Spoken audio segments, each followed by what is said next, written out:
Andrea Rosen, curator of the Fleming Museum of Art, and I'm here with the University of Vermont Associate Professor of Painting, Steve Budington. Hello. Thanks, Andrea. Hi. Hi, Steve. Thanks for joining us. In this video series, we're talking about recent acquisitions the Fleming Museum has made in collaboration with our art faculty members who advise us on artists and works that are important to them and that they feel are important for our UVM community and particularly our art students to see. Today, we're talking about Elizabeth Murray's unusual three-dimensional print Shoestring from 1993. Steve, you've described Elizabeth Murray as a very important artist to you personally. Can you tell us a bit about why that is? Yeah, I mean, it's interesting. I'll just tell you how I encountered her in the first place. And I know this is a common experience with other artists that I've spoken to her. In fact, we had a visiting artist the other day, and she had the same experience as I did, which is that when I first saw Elizabeth Murray's work, I really didn't like it at all.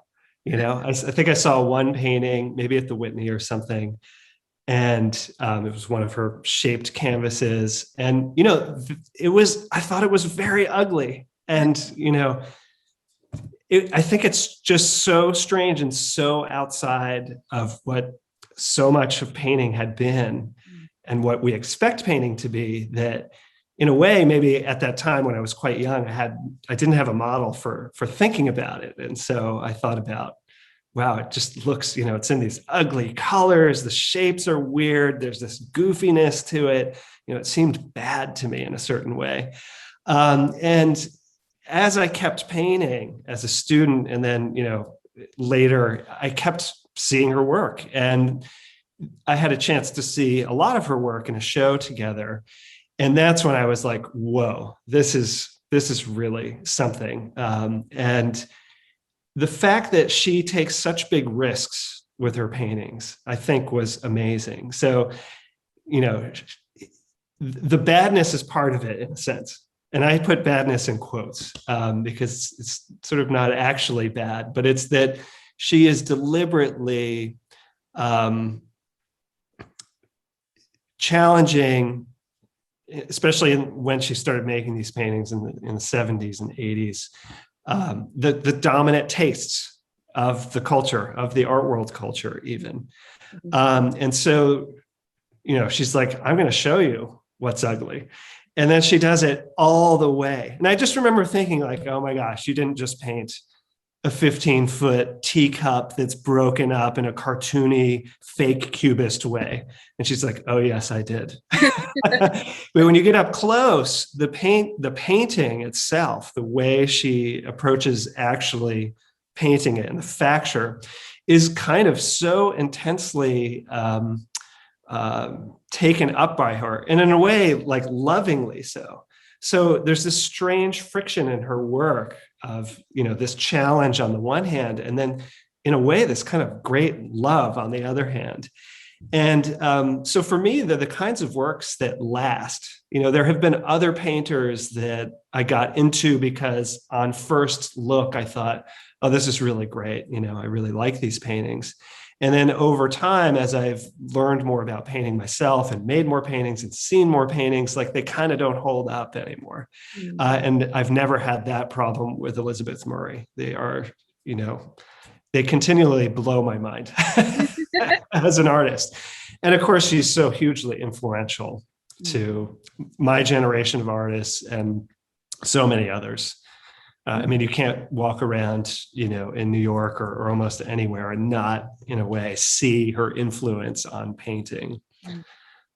So I thought it was important that we have that represented in our collection at the Fleming. Yeah. So how does Murray's, she's known for these oversized, irregularly shaped canvases in hypersaturated colors. And in particular, I think of the use of domestic objects. I think of teacups. We were just looking at some tables and chairs. And then that reference to the domestic, to childlike colors and playthings was part of her breaking of those art world expectations. And for me, I think in particular, breaking away from sort of male-dominated abstraction and macho-ness. So that's what I think of when I think of her work, and the impact it had. So I'd love your thoughts on that, and maybe just in general, how does our print shoestring relate to other themes in her broader work? Yeah, absolutely. I mean, there's so much in that question. I love it. Yeah, I mean, so, contextually, of course, abstraction up to that point where, if she's starting to be recognized kind of in the late 70s, we're dealing with a kind of hangover of, purist, modernist, Greenbergian painting, where anything external to, the autonomy of the stuff of painting itself is seen as suspect. And even, in Greenberg's mind, sort of politically regressive or something, right? And so in the 70s, you have a large group of artists who are challenging this conception. And they're thinking about abstraction because that's where a lot of these ideas of what is included and what's excluded took place. It was seen as the kind of serious art. And, we're in the 60s and early 70s in a state where, minimalism is really quite big. And so that is very pared down, right? And excludes a lot from what you're seeing, right? Deliberately so. And so you have artists like Murray, one of the main people, who's saying, what else can we bring into this? How can we, like, in a way, she's like, forget about purity. Who's pure? And so, you're dealing with, in her hands, multiple panels, right? So there's no more singularity. It's about bringing together different things into the same space. They're abstract, in their sort of painterly DNA, and yet it's a teacup or a table or a chair. So these lowly domestic objects that would seem to be, you could see how some people might criticize them as like trite subject matters. Not only are they, sort of domestic, but they're in the hierarchy of important representational imagery, still life stuff, but even more so, just very lowly seeming things, right? And so she's painting those, 15 feet in this, abstract lineage. So that sets up this huge historical tension, in a sense, in the world of painting. That I think is, really so important for reframing abstraction and what it can be, in a way. And in that sense is giving other artists permission to break it, to open it up again and let air into it. And you feel that in her work. I think you feel that even now in her work. Yeah. When you look at it. I'm not sure I answered both of your questions. I threw a lot at you in those two questions, but so many things you said reminded me of another topic we wanted to touch on, which is this, several words jumped out at me that, refusal of purity. And part of that is letting the world in. And part of that is the way that her shaped canvases and our three-dimensional shaped print refuse to be framed or to be framed in a typical way. There are, holes and spaces that are letting the world in, and the work itself on the wall is letting the world in because it can't be framed off and isolated from the world. And we got to look in person at the print, to look at how our print shoestring does that, and how that relates to other works of hers. So Steve, this print Elizabeth Murray made with ULAE, Universal Limited Art Editions, a master print shop.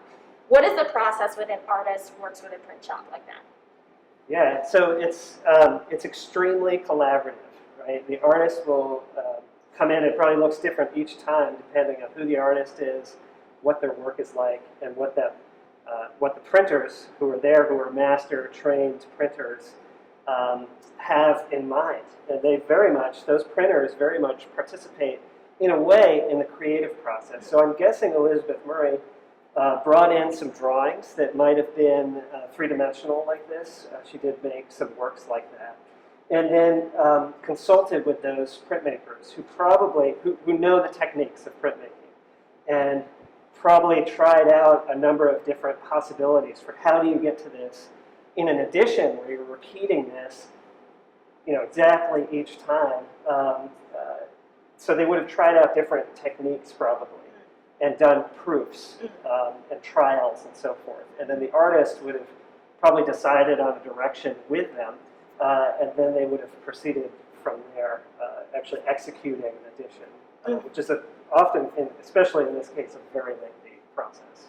Yeah, so what can we tell from looking at it about how they made this? Yeah.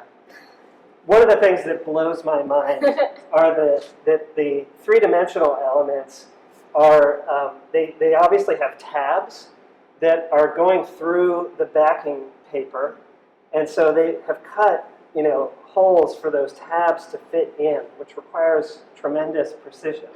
So I actually have no idea how they did that, but I do know that the top piece, the dimensional elements, are die-cut paper. So, and also they're lithographs, and they were done on an offset press. So Elizabeth Murray would have made the drawing of that shape and also what's happening on the backing paper with a lithographic crayon, which has oil in it. And when you ink the plate, it sticks to the oil. So wherever you've drawn, even in minute ways where there's, looks like dust almost from the drawing, the crayon will stick to that. That gets rolled onto a giant roller that goes over the plate. And so it transfers the ink to this roller, and then that transfers to the paper, which is pretty elaborate. And they have to do one plate for each color. And I can't remember how many plates there were, but it was a lot. Like 40 plates or something. Yeah. So you have to think the artist has drawn 40 different layers. Oh my God. Right? And so it really requires this reverse engineering, right? So then they have the print, and then it went through a die cutter to cut out the shapes that then were torn out of the paper to make that three-dimensional shape. So super elaborate. Yeah. Many steps. Yeah, I like the detail that you can see the perforation to see where they use that die cutting process to tear out perfectly each time that shape. And I just love this idea that master printmakers are not only experts in the printmaking techniques, but experts in how to take something that ought to be unique and make it exactly the same time after time. This is an edition of 70 plus some artist proofs, so almost 80, exactly the same. To me, the die cutting is interesting also because it has a craft-like associative quality, like this little perforated edge, hand-cut paper, hand-torn, almost like scrapbooking. And so Elizabeth Murray, who brings the domestic into abstraction, that seems to make perfect sense and kind of aligns with her larger project in a surprising way that I think you wouldn't necessarily expect. Yeah, in terms of the way this print relates to some of the larger themes in her work that we've talked about, there's the three-dimensionality of it, the shaped canvas. It's called shoestring, so there's a reference to this domestic object, the shoestring running through it. And I guess maybe it's an exploded shoe. I think it is. Yeah. I've never seen that before.